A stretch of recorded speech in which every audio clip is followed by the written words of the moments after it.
Salut à tous et bienvenue dans Débat Foot Marseille sur Football Club de Marseille. Lendemain de défaite face à la Lazio, c'était à Rome.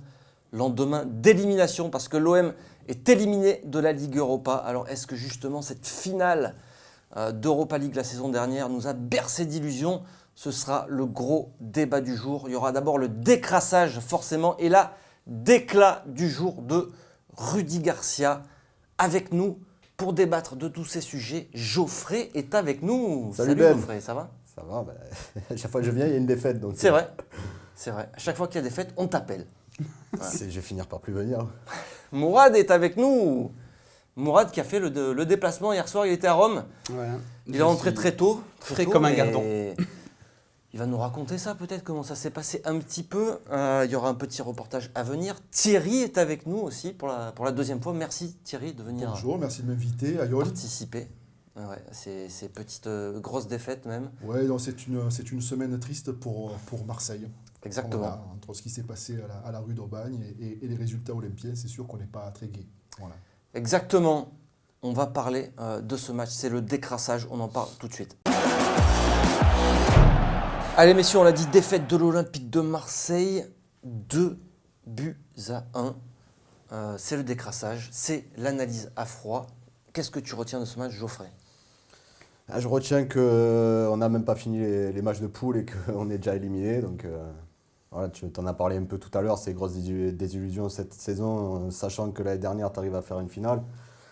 Personne ne s'attendait à ça, donc c'est vrai que là, il y a quelque chose qui ne va pas à l'OM. On le voit clairement, donc tu ne peux pas jouer sur plusieurs tableaux, on n'arrive pas à enchaîner un championnat, on n'arrive pas à enchaîner en Coupe d'Europe. C'est que clairement il y a un problème de recrutement, il y a un problème de mercato qui revient. Voilà, on en parle, mais le fait il est là, on s'en rend compte, quoi. Donc aujourd'hui, on n'a même pas fini les phases de poule que tu es déjà éliminé, c'est grave, quoi. Mourad, tu retiens quelque chose en particulier de ce match d'hier? Une défaite, et c'est important de le dire parce qu'on a tendance ces derniers temps à trop insister sur une défaite prometteuse. Non, ça n'existe pas. Je retiens le fait que la défaite prometteuse, ça n'existe pas. Et qu'à force d'en prendre une deuxième, une troisième, et ben, tu finis par en faire 4 d'affilée. Et donc voilà, pas une défaite tout court.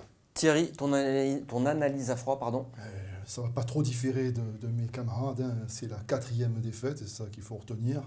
Et surtout, on attendait une réaction forte et on ne l'a pas eu à la hauteur qu'on l'attendait, quoi. Voilà. Ton fait du match, Thierry?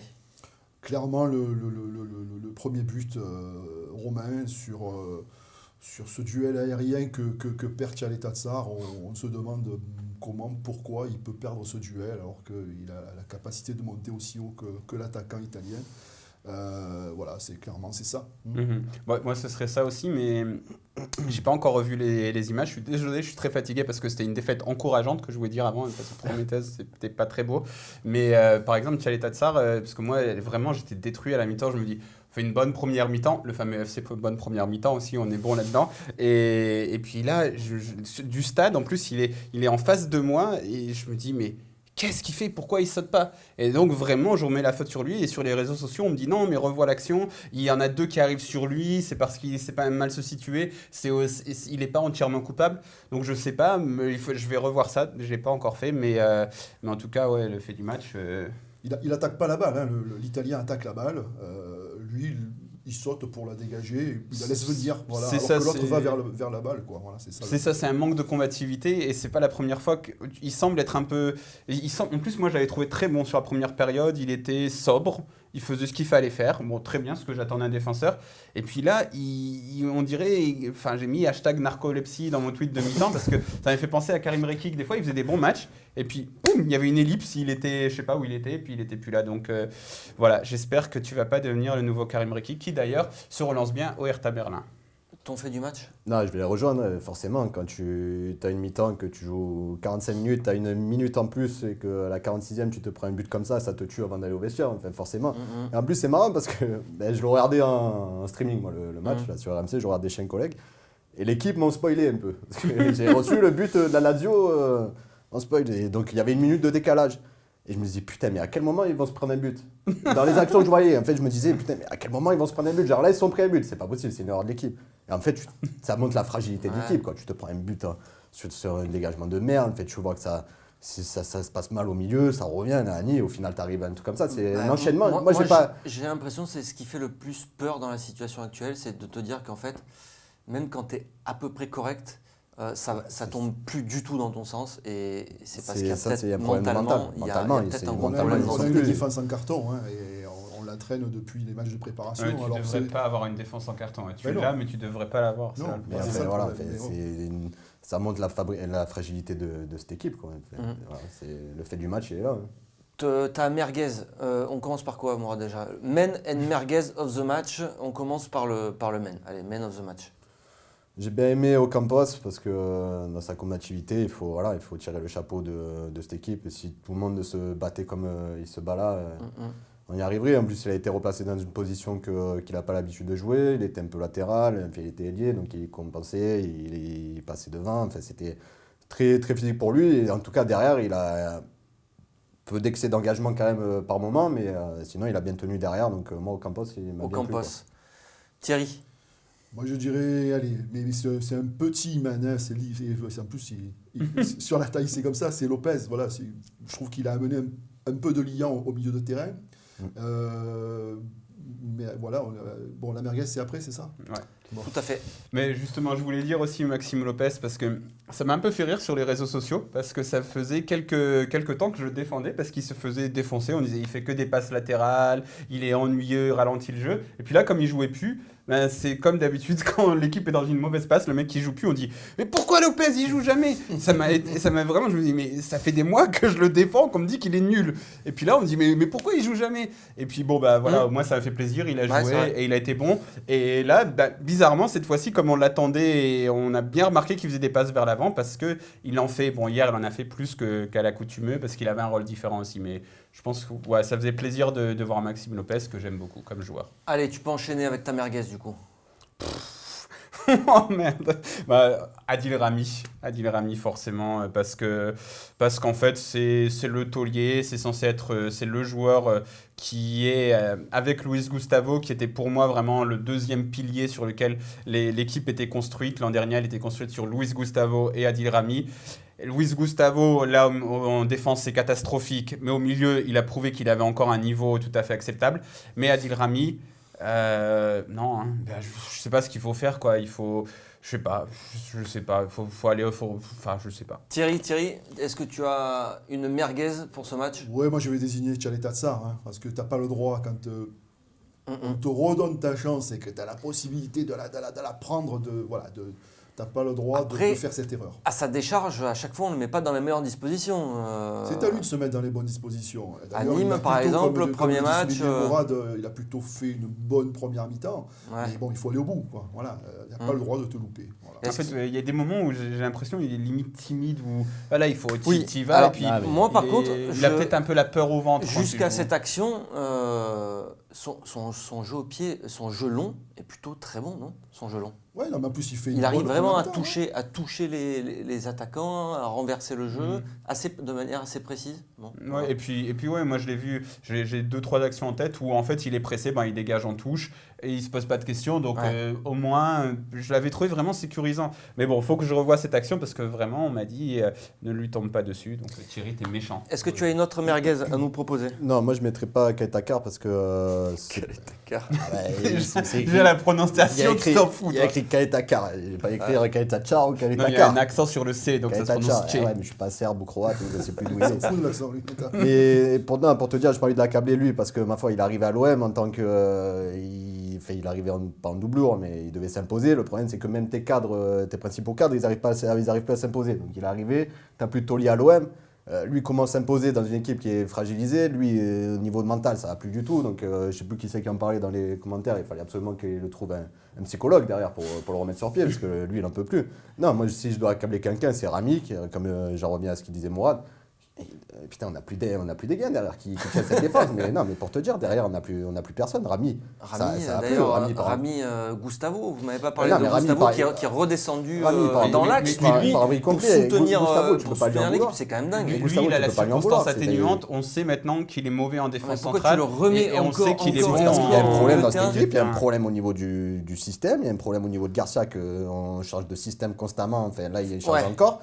Et tu t'en reviens, il tente plein de trucs, et au final, il te remet Gustavo derrière. Enfin, Moi- ça devient n'importe quoi. Pour Donc, finir hier, sur quand t'as ce- Gustavo, Camara et Kaetachar derrière, Rami et Ouais. Kaetachar derrière. Ouais, Rami, pour moi, c'est lui qui doit Maintenant, tenir tu la fais défense. sur, Il y est pas. sur quoi. ce Tu as décrassage. commencé par Kaletaka et puis maintenant c'est Ouais, Kaletachar. du coup, comme tu m'as dit un truc, je me suis dit, je vais m'adapter à ce petit messieurs, prénom. là. juste sur le système de jeu de Garcia, tu te retrouves, on est presque mi-novembre, à faire redescendre encore ton milieu de terrain défense centrale, ton milieu offensif gauche, tu le fais jouer arrière gauche. Mais Ben, pourquoi tu T'as fais du ça bricolage, Oui, mais pourquoi on en Payet arrive là sur le banc, pas d'attaquant devant. Et parce que tu as raté ton mercato, il faut le dire au bout d'un moment, il faut le dire haut et fort, tu as raté ton mercato, ils se sont plantés. Voilà. Allez, on en parlera tout à l'heure de ça et on va justement passer à la déclat du jour. Allez, c'est tout de suite, on va écouter Rudy Garcia après le match. Qu'on n'a pas été éliminé ce soir. Si on avait joué tous les matchs comme ce soir, on ne serait pas éliminé. Évidemment, c'est le jour et la nuit avec le match aller, par exemple. Voilà. Donc, on voulait sortir de cette poule, même si on savait que la Lazio et Francfort, notamment, étaient deux très grosses équipes. Et comme on n'en a pas été capable, maintenant, on espère que ça sera un mal pour un bien, parce qu'il va falloir, bien évidemment, jeter toutes nos forces maintenant dans le championnat pour finir sur le podium. C'est notre objectif. L'objectif prioritaire, c'est ça, c'est se qualifier pour la Ligue des Champions. Et ensuite, voilà, il y aura les coupes nationales qu'on jouera à fond aussi, évidemment. On est obligé de tirer cette conclusion ce soir. Des images rapportées par notre grand reporter Mourad Hart, Avec un son. avec un super son et ça bouge un peu quand même, hein, Mourad. Il va falloir régler tout ça la prochaine fois. Et je vous jure, j'avais bu que du café. Peut-être un peu trop parce que 1,20€ le cappuccino, 1,10€ même le cappuccino en règle générale, et ils sont bien meilleurs que les cappuccinos français. Thierry, est-ce que cette communication de Rudy Garcia passe encore? Non, ça passe pas, mais ça passe pas depuis un moment. Et bon, on le sent bien, là, on l'entend bien. Il rame complètement, le mec. C'est sûr qu'il a des difficultés à défendre et le travail du groupe et le sien actuellement. Alors, là où il n'a pas tort, c'est de dire que de toute façon, effectivement, la qualification, c'est quand même avant qu'elle s'est jouée. Je pense même, moi, c'est ma version personnelle, que de toute façon, ils avaient fait une croix sur cette Europa League d'entrée, compte tenu de l'objectif qui était vraiment clairement cette fois d'aller au podium. Donc, sachant la qualité et la quantité de l'effectif, c'était pas possible de jouer sur les deux tableaux et d'aller très loin dans les deux tableaux. Donc, ils ont fait le sacrifice. Et je pense que les joueurs, ils l'ont entendu, ça. On ne leur a pas dit, clairement, bien sûr, on ne leur a pas dit, cette année, l'Europa League. Ouais. Mais bon, il y a plein de signes qui ont fait que les joueurs ils se sont dit, bon, ça va, on compte pas trop là-dessus. Et Moi, je voudrais rappeler quand même pas que sûr, l'année hein. dernière, on se qualifie tout ric-rac. juste contre des équipes qui étaient largement inférieures. Mais je pense que c'est plus les circonstances qui font que tu l'abandonnes parce qu'à Francfort, tu commences avec Ocampos, Payet, Thauvin et Germain devant. Bon, après, c'est le truc de l'attaquant, Strootman, Gustavo. Tu vois, tu mets la grosse équipe et tu perds. Et puis Et surtout, après, tu marques d'entrée ouais, et après, tu ne joues plus, quoi. Et après, Limassol, pareil, tu mets aussi la grosse équipe et puis tu te fais reprendre. Et après, à la Lazio, tu mets la grosse équipe et tu te fais reprendre. Donc je pense que c'est plus les circonstances qui font qu'hier, ouais, peut-être que tu sais que tu commences le match, t'es éliminé. Mais par contre, ouais, en fait, moi, ce qui m'a marqué, parce que ce qui a énervé tout le monde, c'est cette phrase ouais, si on avait joué tous les matchs comme ça et tous les le fameux conditionnel, la dimension conditionnelle dans laquelle vit Rudy Garcia, ça doit être formidable. Il ne doit pas rater beaucoup de choses dans sa vie. Mais moi, en fait, c'est pas ça qui m'a vraiment laissé perplexe. C'est son truc, c'est ça en fait, c'est de dire c'est un mal pour un bien. L'objectif prioritaire, c'est le podium. C'est-à-dire que tu minimises un peu tout ce qui vient de se passer. Tu dis bon bah voilà, un mal pour un bien. Et puis on continue. C'est Dijon, c'est important. Après tout, c'est sûr que Stade Gaston Berger ou Stadio Olimpico, c'est à peu près les mêmes émotions. Si hier il prend pas ses 2 buts, il gagne le match en fait. Oui, là tu fais du Garcia. Non C'est bien le discours à Garcia, c'est facile. Hein, si on n'avait pas perdu, on serait qualifié. Mais le problème, c'est que là, tu vis dans un monde qui est réel. Mon petit, tu arrives en novembre et tu es éliminé de l'Europa League. Je suis d'accord que peut-être qu'ils ont fait une croix sur l'Europa League et je pense qu'ils l'ont fait d'entrée. En plus, il y avait le fait que il y avait les huis clos, et tout. D'où ils ont fait une croix sur l'Europa League. Écoute, franchement, comment ils Ils sont pris des fessées. Comment ils l'ont joué, ils se sont fait Basta, gifler. Pour moi, il y a ça aussi, c'est du fait que t'es inférieur à la Lazio. À aucun moment, il a mis une équipe bis sur le terrain. Quand tu sais que t'as peur de Francfort, on va moduler. Alors, ils ont peut-être pas clairement, stratégiquement posé les choses sur un papier en disant cette année l'Europa League. Ils se sont dit, bon, on va voir, on va partir et puis on va voir ce qui se passe, quoi. Mais bon, quand toi, tu pars comme ça, de toute façon, tu sais très bien que tu vas pas aller atteindre l'objectif, c'est sûr. Tu te dis, dans un métier commercial, je vais faire ce que je peux. Tu vas pas atteindre l'objectif, c'est clair. Dans le sport, c'est pareil, et c'est surtout dans le sport que ça se voit. En fait, ce que tu dis, c'est que c'est un peu une espèce de, comment dire, de détermination molle. Tu dis un peu, on avance et puis on voit où ça nous mène. Et puis voilà. Après, moi, là où je pense que c'est vraiment juste circonstanciel parce que l'équipe est nulle cette année, c'est qu'on a aussi perdu à Nîmes, on a aussi perdu tous les gros matchs, Lyon, etc., Montpellier, et que là, la poule était un peu plus relevée. Donc voilà, c'est comme si, je sais pas, Francfort, ils font un bon début de saison, donc c'est un peu comme si on allait à Montpellier. Et Montpellier, on était à des années-lumière de Montpellier, et on était à peut-être pas des années-lumière de Francfort, mais enfin, quoi que là-bas, quand on va y aller, à mon avis, avec l'équipe W, là, qu'on va mettre, ça va être costaud. Hein, tu vois, c'est ça qui me dérange, c'est qu'en Europa League, tu ne te donnes pas forcément les moyens d'arriver à quelque chose et passer ces poules, mais c'est pas pour autant qu'en championnat, tu brilles aussi. Donc, au bout d'un moment, je veux dire... Et encore une fois, tu t'es donné les moyens, tu as mis la grosse équipe. T'es à l'OM, on sait combien, nous, en Europe, on aime briller, on aime se faire voir, et là, on regarde le stade de hier, c'est encore vide, tu as l'impression que tu joues à huis clos, on fait plus bande des personnes, quoi. Donc là, en Ligue 1, tu n'y arrives pas, en Europa League, tu n'y arrives pas, et il y a clairement un problème dans cette équipe, et il y a un problème de mercato, j'en reviens, quoi. Donc le mercato d'hiver va être déterminant pour la suite de la saison, clairement. Thierry, est-ce que tu penses que Garcia, du coup, a cette capacité encore aujourd'hui pour inverser la tendance ? Il doit l'avoir sûrement. J'espère qu'il va trouver la solution rapidement parce qu'il reste encore 3 matchs et pour peu que ça s'embringue mal, là, pour de bon, on est déjà en crise, mais là, ça sera irrécupérable derrière. Oui, il a encore la possibilité quand même de mener des entretiens particuliers, collectifs, d'essayer de comprendre ce qui se passe, de crever l'abcès s'il y en a un, parce que il y a, à mon avis, toute une chaîne de responsabilités depuis le début de la saison, depuis même la manière dont on l'a préparé, dont les dirigeants l'ont posé. Je pense que, je ne sais pas si on va en parler après, mais on s'est reposé sur la bonne saison de l'année. Exactement, c'est le thème de notre gros débat. Et c'est clair qu'on est parti sur de très mauvaises bases et on les a vérifiées à chaque fois. Mais moi, j'aimerais bien savoir ce qu'il dit Garcia à ses joueurs en privé. Parce que s'il leur dit ça... Là c'est un peu 36-15 my life, mais à chaque fois, j'en parle un peu avec ma copine. En fait, c'est marrant, à chaque fois que je vois des extraits du vestiaire de... Ça l'intéresse quand tu lui penses de ça? Non. Moi, ma femme, ça non, moi, elle est obligée. Après, elle me parle de féminisme et de trucs comme ça, donc on échange. Hein, chacun... Moi, j'écoute, elle écoute. Hein. Elle bouge la tête quand même. Voilà. Non, mais c'est à chaque fois que Garcia, j'ai l'impression, en fait, on est aussi un peu le FC sommeil, c'est-à-dire qu'on parle toujours de sommeil. Hier, il nous a dit, alors la conférence de presse la plus courte du monde, 3 questions. Je crois qu'elle dure 2 minutes 30 avec les 3 traductions de la traductrice italienne.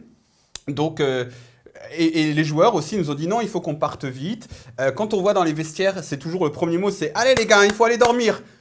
Et donc, ok, mais après c'est vrai, c'est important, c'est aussi le diable se cache dans les détails, donc c'est important d'avoir cette hygiène de vie professionnelle, etc. Très important, c'est vrai, mais hier il arrive et il dit oui, je leur ai surtout dit qu'il fallait vite se reposer parce qu'on a un match dans 72 heures, oui c'est vrai, mais là j'ai l'impression qu'en fait Garcia, c'est un peu un coach qui est très bon pour... c'est pas un coach, c'est un manager. En fait, c'est quelqu'un qui quand ça tourne un petit peu, donc il ménage les égos des uns des autres, il essaye d'instaurer une hygiène de vie à son groupe.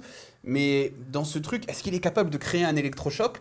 Moi, je sais pas, quoi. Moins que les joueurs changent de matelas. Il y a déjà 4 défaites consécutives. Là, l'électrochoc, là, Et on puis- sent qu'il tente des trucs, il a tenté quelque chose, il a mis des joueurs sur le banc. Tu penses que ça passe encore, toi, qui peut encore Franchement, les secouer, les réveiller, trouver le bon système? Enfin, je sais pas, qu'est-ce qu'il peut Je faire? le souhaite de tout mon cœur, vu que Garcia, non mais c'est vrai, je le souhaite Vu de que tout mon Garcia, cœur. tu vu le que portes dans ton cœur depuis le début. Garcia, c'est mon petit bijou. Non, mais Garcia, il a été prolongé jusqu'en 2021, et si tu trouves aucune solution, tu es clairement dans un T'es problème qui va être récurrent et qui va Mhm. continuer jusqu'à la fin de la saison. Donc, s'il n'y a pas d'électrochoc qui arrive, enfin, sachant que là, tu as un match qui arrive contre Dijon, Mhm.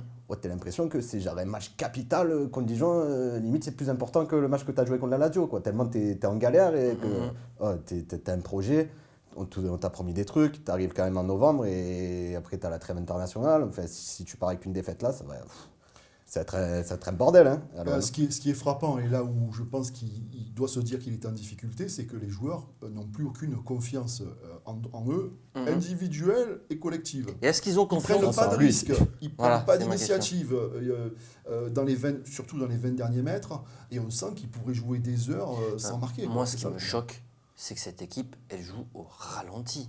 Il n'y a aucun pressing, Elle s'applique. il n'y a aucune vitesse. Oui, Ouais, effectivement, mais c'est tu as le l'impression manque que ça de s'applique un confiance peu, aussi.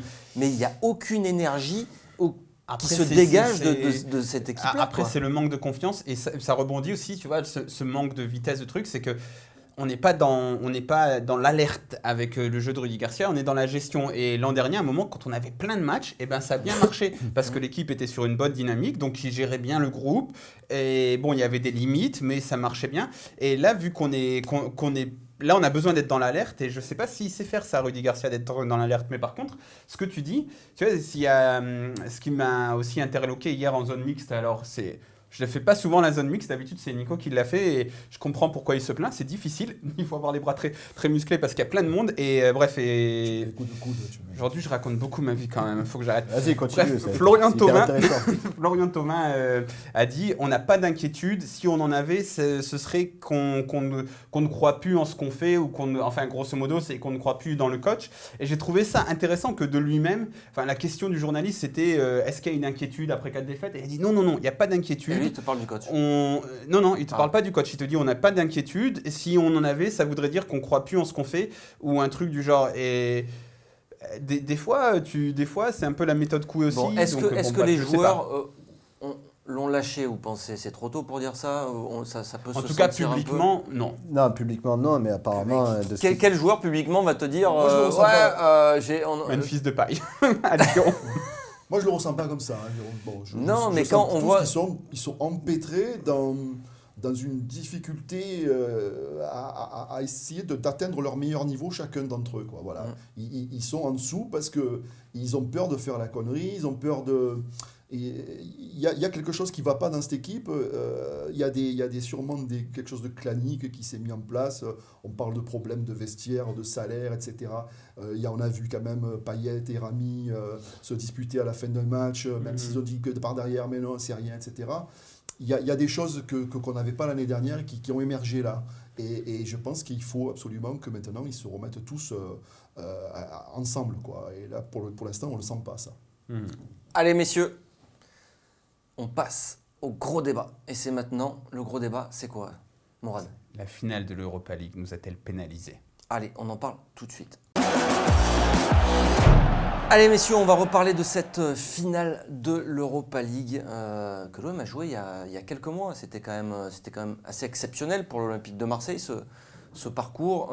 Pour les supporters, surtout, on a tous vibré, n'est-ce pas, pour l'OM lors de ces matchs. Tu pourras jamais dire le contraire. La dernière, Hein c'était magnifique. Enfin, je veux dire, campagne européenne, tu pars du plus bas que tu puisses commencer cette compétition, tu arrives au plus haut. Une Donc, passe en retrait de Clinton NJ et hop, tu joues une finale de l'Europa League.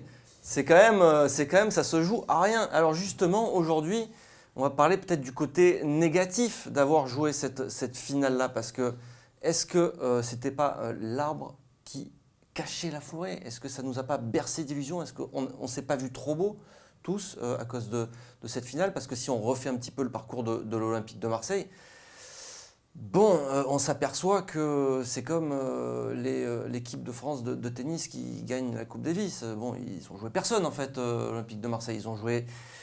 des petites équipes, pas les plus grandes équipes européennes. Mais il ne faut pas le Et à la minimiser fin- tout de même parce qu'on voit bien que le Bien parcours sûr. de nos clubs français qui sont incapables, Bien qui sûr. sont Bien ridiculisés par C'est vrai. à peu près tout le monde en Europe. Enfin, le Dynamo Kiev, par exemple, qui est une équipe que j'aime beaucoup parce que j'ai vécu à Kiev, tout ça, ils viennent de mettre, de battre encore tranquillement le Stade Rennais, alors que le Stade Rennais a au moins un budget équivalent, etc. Donc, tu vois, le Dynamo Kiev, c'est le niveau de Salzbourg, par exemple. Bah, l'an dernier, on aurait sans doute éliminé le Dynamo Kiev, donc c'est déjà pas mal. Bon, après, le Dynamo Voilà, Kiev après, aussi, une Marseille a histoire fait des 1000 bons fois matchs. plus importante que le fais du Garcia, Salzbourg. là. Marseille a fait Non, de si très on avait bons matchs pris au Vélodrome, a fait des bons matchs. Non, Vraiment, ce que je veux dire, c'est qu'il y a des choses à dire et- sur cette finale d'Europa League, mais en préambule, ne minimisons pas Non. simplement ça, le fait qu'il fallait le faire quand il même. fallait le faire, bien Et sûr. c'est à son crédit. Tout à fait. Et l'OM se retrouve à jouer son plus gros match face à la plus grosse équipe. Et à chaque fois que tu joues un gros match, tu te prends une fessée. C'est un peu la constante avec Rudy Garcia depuis quelques années, maintenant depuis 2 ans. Est-ce que justement, est-ce que ce parcours-là, ça ne nous a pas un petit peu induit en erreur par rapport au niveau de cette équipe, au niveau réel? Est-ce que ça n'a pas masqué un petit peu des choses? Est-ce que l'an dernier, on aurait préféré être en Ligue des Champions cette saison et peut-être avoir un mercato plus conséquent suite à cette place en Ligue des Champions? Ou est-ce qu'on a préféré vibrer l'année dernière avec cette finale? Moi, personnellement, l'année dernière, j'ai vibré Oui. de A à Z. Donc, je remercie l'OM pour m'avoir fait ça. Et voilà, c'était Non, mais par rapport aux émotions, on est tous d'accord. Non, mais Ça a été vraiment c'est- exceptionnel. Mais c'est un lien. Mais après, cette saison, Par rapport au niveau de l'équipe. C'est vrai que tu as du mal à reconnaître cette équipe, mais après, tu la reconnais quand même parce que tu l'as dit, tu n'as gagné aucun gros. L'année dernière, tu n'as gagné personne, tu arrives à l'Atlético, tu prends 3-0, merci, au revoir. Cette saison, ben, c'est encore plus compliqué. Est-ce que les joueurs étaient en sur-régime l'année dernière et justement le mercato était dit, ben, on a réussi à faire une finale, donc cette année ça devrait le faire. On va peut-être recruter là. Après, on n'a pas forcément d'attaquants, ils vont se réveiller. Non, personne ne se réveille. Le mercato, j'en reviens encore une fois, il n'est pas bon. on va en parler après du mercato. Ouais, avec plaisir. Du coup, je vais donner la parole à Thierry, si tu le permets. Je peux ou pas? Je t'en prie. Tu- Fais donc, c'est toi le patron. Est-ce que bah, je reprends la même question. Merci Geoffrey déjà. Ouais, je t'en prie. Mais oui, Politesse avant pour tout. reprendre un peu ce que tu disais tout à l'heure, nous en tant que supporters, on a le droit de se bercer un peu d'illusions, Bien sûr. mais pas les dirigeants. Pas les dirigeants. Or, nous en tant que supporters, même si on a bien vibré l'année dernière, on avait quand même n'est pas tous naïfs été non plus. d'accord pour dire, voilà, il manque un arrière gauche, il manque un défenseur central, il manque un milieu de terrain et il manque un avant-centre. Et même si on avait pu avoir quelqu'un côté gauche, c'était bien aussi. Bon, force est de constater qu'on n'a pas eu ça, que Zambo est parti, on a pris Strootman. Bon, pour l'instant, on n'a pas encore trop la valeur ajoutée, elle n'est pas évidente. Par Ouais. contre, financièrement, ça pèse. Le défenseur central, il est à la rue. Arrière gauche, Niet. Avant-centre, Nib. Forcément, il y a problème. Mais ça, c'est une attitude. Ça, il faut le mettre vraiment sur le compte des dirigeants. Parce que là, on va mettre Garcia de côté. Garcia, il le voulait, l'avant-centre. Il en a Bon, besoin. c'est vrai qu'on bascule vite On fait va sur vite le sur le mercato. Mais ça pour dire que dans la C'est préparation, lié. Ouais. dans la préparation, ce Ouais. que je disais un peu tout à l'heure, dans la C'est-à-dire préparation, qu'on voyait qu'il y avait des manques dans voilà. cette équipe-là. Quoi. Généralement, quand tu veux aller vers un objectif, tu prends l'objectif et après tu pars un peu en arrière pour voir quelles sont toutes les étapes qui vont te permettre pour y arriver. Et là, pour de bon, comme se dit que les dirigeants se sont dit, ouais, putain, c'est bon, on est bien là. Voilà. Hein, cette équipe-là, tu nous enlèves la Coupe d'Europe, l'Europe la Ligue, et le podium, tu le fais les doigts dans le nez, compte tenu de la qualité Exactement. de la Ligue 1, etc. Exactement. Ça tombe très mal, parce que là, il y a des équipes qui sont Ouais. parties devant, et pour peu que tu sois un peu en retard, toi, tu te mets en difficulté, et c'est ce qui nous arrive. Cette équipe, on se disait tous, elle est un peu en sur-régime. Tu as des Mais- joueurs qui.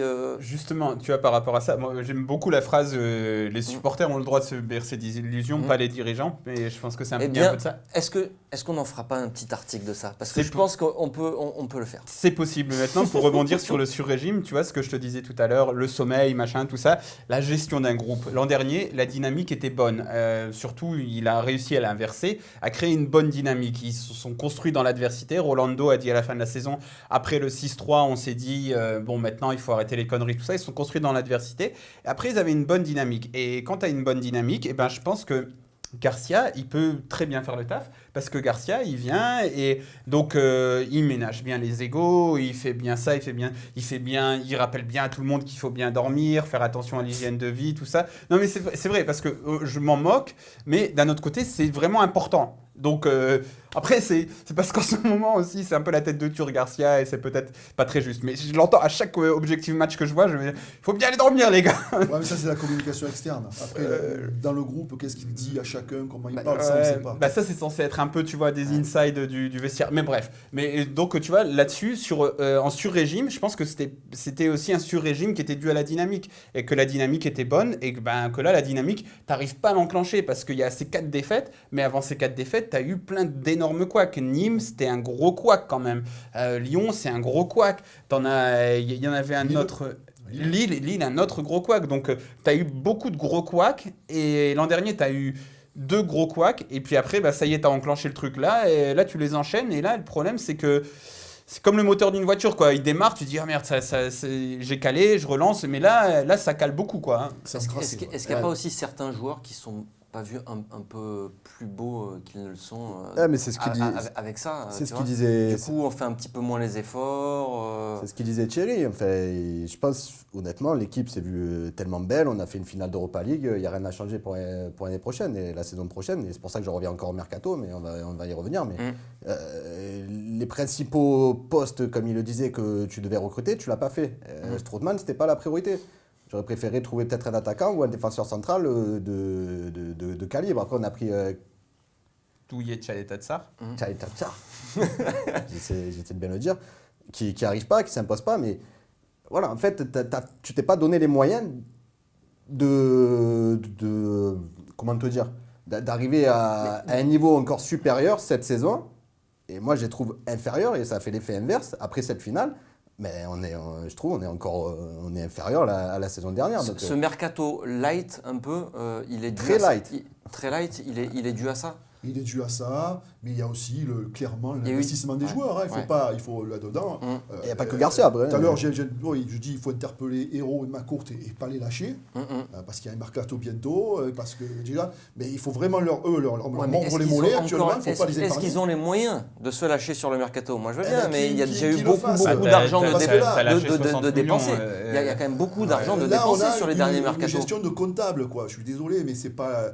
J'aime beaucoup les comptables. Mais c'est surtout beaucoup de mauvais choix. Les gens qui sont dans cette profession. C'est surtout beaucoup de mauvais choix. On a vu des comptables faire de grandes choses dans la vie, quoi. Voilà, à un moment donné, il faut faire des coups de poker et dépasser un peu le budget, parce que quand même, Macourt, les moyens, il les a. Oui, mais on ne peut pas dire qu'ils n'ont pas mis de l'argent. Ils ont mis de l'argent. 30 millions Dimitri Payet, 20 et quelques millions Mitroglou, parce que c'est 12 millions, 50%. C'est 15 pour 50% des droits. 15 pour 50%, c'est beaucoup beaucoup d'argent. Qui a été mal 30 dépensé. millions pour... L'argent, ils l'ont mis, je pense forcément, ils l'ont mis. Mais de l'argent, mais il y a eu beaucoup de mauvais choix. Il faut le dire, ils se sont trompés sur le mercato. Mais est-ce qu'ils ont les moyens de récupérer ça? Moi, je ne pense pas. Ces erreurs-là, ils ont peut-être... Là, il va falloir décrasser et vendre un peu aussi. Après, au bout d'un moment, si tu veux une rentrée d'argent, il faut vendre. Donc, voilà, à voir. Cette finale d'Europa League, elle a aussi joué sur un point, c'est peut-être la prolongation de contrat de Rudy Garcia. Tu penses que c'est le cas, toi, d'ailleurs ou... Bon, je pense qu'il n'y aurait pas eu la finale, il aurait été prolongé quand même. Je crois que Hérault a une grande confiance en lui. Malgré tout, on ne peut pas dire que Garcia a trahi cette confiance sur la saison dernière. C'est pas parce qu'il est en difficulté là pour l'instant, pour plein de raisons qui ne sont pas toutes de sa propre responsabilité. Il a les siennes, il y a clairement ces choses qu'il faut éclaircir sur son rapport avec Zoubi et sur la manière dont il a le final cut sur les transferts, parce qu'effectivement, on va pouvoir lui mettre lui aussi sur le dos les fameux achats qui ont été faits. Quand même là, c'est quand même lui le responsable. Donc ça, il va falloir qu'il l'assume aussi. Est-ce qu'il faut lui enlever ce final cut? Il faut qu'en première ligne, ils disent je me suis trompé, éventuellement si c'est le cas, si lui porte ce constat encore. S'il compte encore sur les joueurs qu'il a pris, que ce soit Radonjic ou Tchaleta-Tsar. Le jeu, me suis trompé, j'y crois pas trop. Voilà, mais clairement, c'est surtout l'investissement de tout le monde. Ce qui est bizarre dans ce mercato, c'est limite, c'est la structure par rapport à ce dont tu avais besoin. Parce que tu as t'as rempli des choses dont tu n'avais pas besoin. Enfin, si, des espoirs, tu en as toujours besoin. Et c'est bien de commencer à travailler sur ajouter des jeunes à fort potentiel. Sauf que les jeunes à fort potentiel, c'est pas ce que tu avais besoin. C'est pas ce dont tu avais besoin immédiatement dans le management de Garcia, qui, un peu comme Didier Deschamps, préfère avoir des mecs qui sont prêts tout de suite et que tu lances dans le bain et qui te font gagner. Caleta-Car et Radonjic, c'est clairement pas ça. C'est clairement des investissements sur plusieurs années. Et après, tu as Strootman qui a été recruté juste pour remplacer le mec qui part. Donc, en fait, c'est plus la structure du mercato, quoi. Et on dirait que tu navigues un peu à vue. Tu te dis, bon, bah, ok, il y a une opportunité là. Non, à la base, tu voulais un défenseur, un attaquant. Donc, le défenseur, Caleta-Car, responsabilité de Garcia. Là, il y a eu beaucoup d'infos. Donc, nous, on n'en a pas eu, mais par exemple, Mathieu Grégoire de l'équipe nous a dit, c'est 100%, c'est une recrue 100%. Garcia, c'est lui qui le voulait, c'est lui qui a flashé dessus. Strootman, Strootman c'est devenu le nouveau fils préféré dans le vestiaire de Garcia. C'est 100% Garcia. Et après, Radonjic, bon, apparemment, ce serait un petit peu aussi la cellule de recrutement, tout ça. Mais au final, tu voulais un défenseur, un attaquant. Tu as fait le défenseur, il est en échec. Et l'attaquant, tu ne l'as pas fait. Et ça a donné une situation ubuesque qui a empoisonné tout ton mercato et sans doute le début de ta saison. Et après, tu as réinvesti son salaire sur un autre mec dont tu n'avais pas forcément besoin. Donc c'est la structure. Il fallait recruter d'autres Puisque joueurs. Tout ce qu'on peut mettre aussi sur le dos de Garcia, et moi je peux d'autant plus le dire que je le défends souvent, je l'ai beaucoup défendu la saison dernière, c'est que quand tu pars sur ta saison en te disant, bon, allez, j'ai Germain Mitroglou, au moins tu organises le jeu pour que ces joueurs-là soient servis correctement. Et ça n'a jamais été le cas. Voilà. Et là, pour de bon, que la responsabilité, elle est sur lui. On se retrouve à jouer, surtout aujourd'hui, donc avec NJ, Mitroglou et Germain. On alterne en fait avec ces trois joueurs-là. Moi, je me rappelle, en fait, j'ai écouté une émission de radio hier, et c'est un auditeur, c'était donc sur RMC, on va pas le cacher, et qui expliquait, c'est vrai qu'il y a 2-3 ans, en fait, nos deux avant-centres, c'était Gignac et Batshuayi. Et là, on est quand même dans le OM Champions Project. Il y a 3 ans, on avait 2 avant-centres. Oui, de très bon niveau. Très bon niveau qui étaient en concurrence. Mais donc tu peux dire qu'ils ont ramé l'un et l'autre. Le premier, Gignac, a ramé longtemps avant d'être bon. Et Michi a été bon d'abord et ensuite complètement dégueulasse derrière. Donc, bon, c'est pas non plus des super références non plus. Oui, enfin, Batshuayi, même la première saison, il était sacrément efficace. Hein. Oui, mais après, qu'est-ce que ça. Après, il met 16 buts quand même la deuxième saison. Non, mais après, bon, ce genre de. Ouais, c'est toujours un peu compliqué. On était sur le mercato, c'était pour se dire, mercato, bon, mais les choix qu'on a fait. En défense centrale, t'as fait une demi-saison avec Fanny Morel en défense centrale, quoi. Il y a toujours des choses à voir. Et puisque c'est la saison Bielsa, il faut toujours dire aussi, ton potentiel joueur, ce que t'en fais, ça dépend aussi du coach. Parce que déjà, JJ, je suis désolé, maintenant, est-ce qu'il joue même à Lens? Parce qu'aux dernières nouvelles, il était à Lens, il a échoué à Watford. JJ, titulaire indiscutable de l'OM de Bielsa. Donc voilà, Imbula qui était notre indéboulonnable au milieu de terrain. Donc parce qu'il faut être juste. En attaque, ok, Bielsa avait un meilleur matos, mais en milieu de terrain, Imbula, Lemina, c'est pas meilleur que Strootman, Gustavo. Je pense pas. Je pense que tu vois la concurrence, je trouve pas le mot, la comparaison, tu peux la faire dans les deux sens. Donc l'écart qu'il y a entre Michi Gignac et Germain Mitroglou, c'est à peu près le même écart que tu as entre Imbula Lemina et Strootman Gustavo. Allez messieurs, on s'arrête là pour aujourd'hui. Merci Thierry. Merci à vous. Tu reviens quand tu veux. Merci Mourad, tu peux aller te coucher maintenant. Merci. Non, c'est pas vrai, il faut que tu fasses plein d'articles, et il faut que tu fasses un montage, et il faut que tu fasses des photos. Parce que surtout, mais pourtant t'as pas écouté ce que c'est important la récupération, les gars. On va c'est là que sa femme, quand il arrive, il doit aller dormir, lui dit non, parle-moi de l'OM. Il n'y a pas d'identité de genre et tout là. Non. Allez Geoffrey, merci beaucoup. Merci à tous, à très bientôt. Prochain débat foot Marseille, ça sera lundi, forcément lundi, lendemain de match. OM Dijon, ce sera dimanche. Allez, ciao.